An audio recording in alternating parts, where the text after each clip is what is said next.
The sun has left and forgotten me. It's dark, I cannot Your stories don't see. define you, but how you tell them will. Hi, I'm Sarah Elkins, your host and chief storymaker of Elkins Consulting.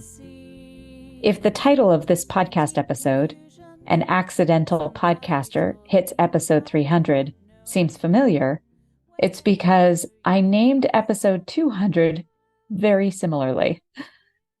And honestly, consistency makes me very uncomfortable. I find I sabotage myself when I'm too comfortable or too content for too long. The only thing I've done consistently in my life is breathe. And even that sometimes gets a little sketchy. Our younger son reads a lot about productivity and leadership. And last year, he handed me the book Atomic Habits, saying, "Mom, you really need to read this." He knows the word routine is just not in my vocabulary.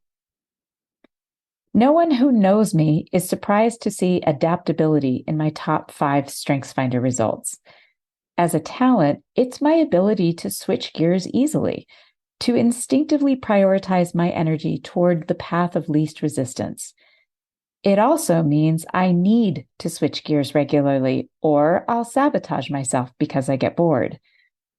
If you're curious about some of the stories about those top talents, head over to that series of my top talents, episodes 187, 188, and 189. The links are in the show notes on this podcast at elkinsconsulting.com. Now, I did read Atomic Habits, and after getting through the introduction and first chapter, rolling my eyes so many times I was dizzy, I found some effective strategies that have been really helpful. Given my propensity for losing interest in things, it's shocking to me, and probably to most people who know me, to see the number 300 in the title of this episode. Especially because being a podcaster was not on my list of business ideas. It's not something I ever considered doing until August of 2017. I was planning the agenda for the second No Longer Virtual Summit, which was scheduled in late February of the next year. Neil Hughes, a successful podcaster from the early days of that medium, and I met on LinkedIn a few years before that, and he was jazzed to be coming to NLV that next year. I figured if he was coming all the way from Birmingham, UK, I'd take full advantage. I asked him to host a panel-style session on building your brand via multimedia and platforms. We agreed it would be cool to have a case study to present, an NLV community member who would receive Neil's full podcast starting service to start their own podcast. And the two of them would present the experience at NLV 2018, along with the NLVers who were authors and vloggers, which was still just getting started, in a panel discussion.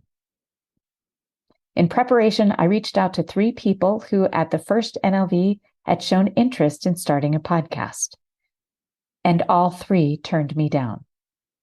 Yes, they turned down a multi-thousand-dollar gift of Neil's services to start a podcast. "I have too much on my plate right now," was one answer. And another was, "I can't start another project until I get my head wrapped around the other things I'm juggling." And another was, "That's such a nice offer. I'm going to have to pass right now." I was floored. And as I lamented the situation in a conversation with another friend, he said, "Sarah, you're a storyteller, a storytelling and public speaking coach. You need to combine these 2 areas of your expertise and performance. Maybe it's you who needs to take advantage of the opportunity." I knew he was right, but podcasting seemed to require consistency, and that didn't appeal to me at all. But working with Neil absolutely appealed to me, and this would be an excuse to spend even more time learning from him, laughing with him because he's hilarious, and becoming even closer friends. We launched the Your Stories Don't Define You, How You Tell Them Will podcast in December of 2017 and have published an episode almost every Tuesday since then. I left my full-time job to be exclusively self-employed on July 6, 2018. 4 weeks before my last day, when we were eating dinner, our younger son, 17, asked, "So, Mom, what's your plan?" I wasn't sure what he meant. "What will you do? How will you spend your time? What's your plan for your business?" And honestly, I wasn't sure who was more surprised when I had a reasonable answer.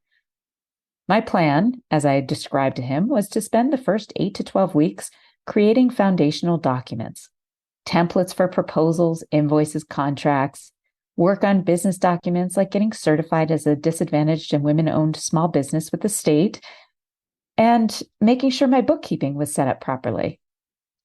But that's not what I did for those weeks.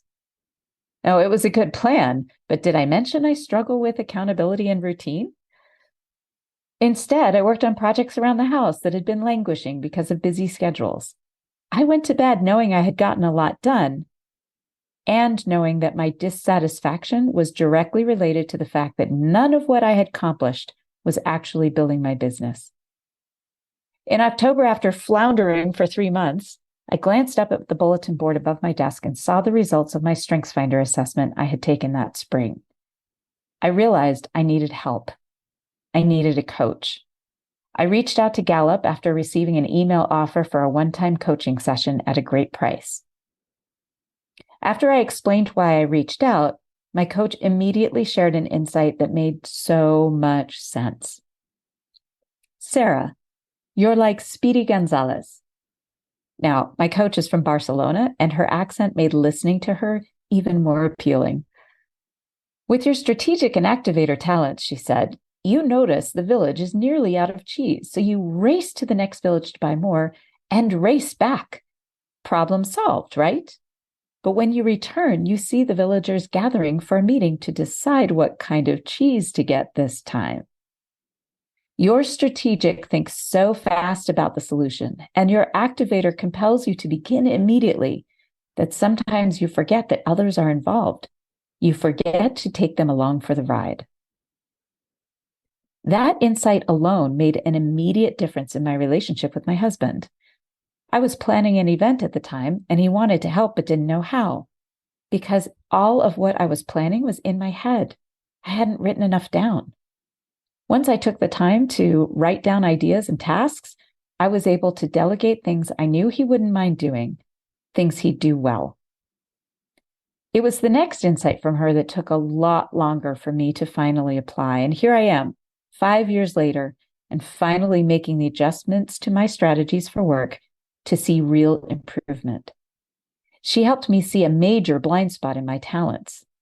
The irony isn't lost on me that I often provide that kind of insight for my clients, and it took me this long to accept this one from her. She pointed out that I have 0 talents in the executing domain in my top 10. As I look at my full 34 list now, I'm amazed I get anything completed, because my first executing talent is number 17. And I'm self-employed, so that could go wrong in many ways. For those unfamiliar with Gallup's StrengthsFinder, the list of 34 talents are divided into 4 domains: executing, the get shit done domain; relationship building, exactly what you think it would be; strategic thinking, the thinkers, often the overthinkers who struggle with analysis paralysis; and influencing, the people who have an obvious presence when they enter a room. They're usually pretty outgoing, often competitive, and usually appear very self-confident. People who know me well are often surprised when they hear I don't have executing talents, because I do a lot.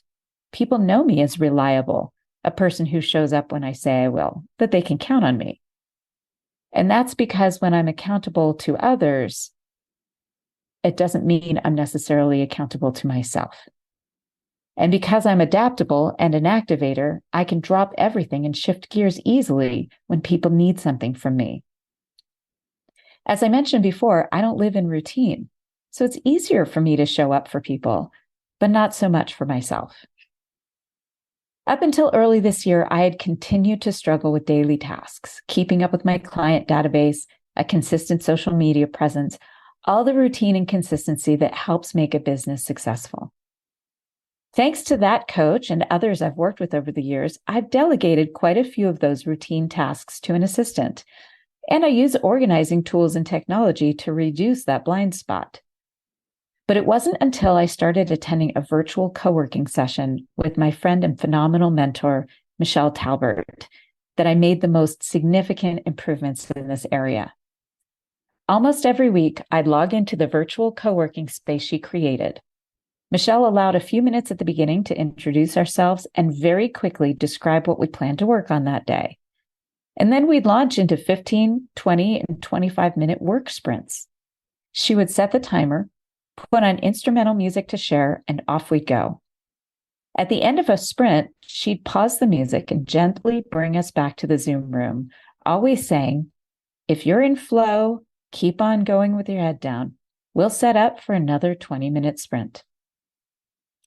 Almost every week, I found myself being held accountable and holding myself accountable to strategically select tasks to work on in that time, generally the routine tasks I had been procrastinating. A few months after working with Michelle's group, I started my own at a different time, using the same structure she was using. And a few months ago, I realized how valuable this had become to me. There is a direct correlation with increasing revenue.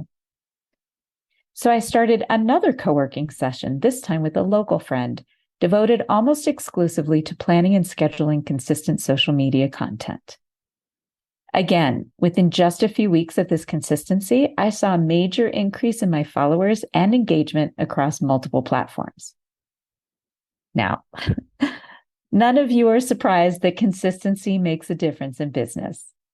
And if you are surprised, we are ingesting seriously different articles, videos, and books about productivity and entrepreneurship. Here's the thing, though. Many of us don't have those talents, the ones that keep us consistent and content with routine. And people with talents in those areas of consistency benefit greatly by having people like me around to keep you agile, innovative, creative. So here I am, publishing my 300th episode of my podcast, not because I'm consistent, not because there's ROI, return on investment, because there isn't, but because I have Neil Hughes supporting me, guiding me, and most of all, keeping me accountable in the nicest possible way.